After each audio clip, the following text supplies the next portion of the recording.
Wahidah, penderitaan dalam rumah tangga bukan semata-mata melibatkan penderitaan fizikal atau seksual. Ia termasuk juga mental torture, penghinaan dengan kata-kata kesat, penderitaan ekonomi. Suami yang mendera emosi isteri, lagi-lagi yang culas bagi tanggungjawab. Tekan lagi isteri dia. Tak layak pun dipanggil suami. Lagi-lagi kalau isteri tak redha.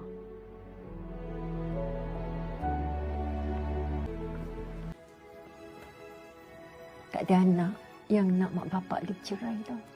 Ida buat tu sebab engkau. Sebab dia sayang kat engkau. Dulu kau nak pisah dengan Wahab tak boleh kan?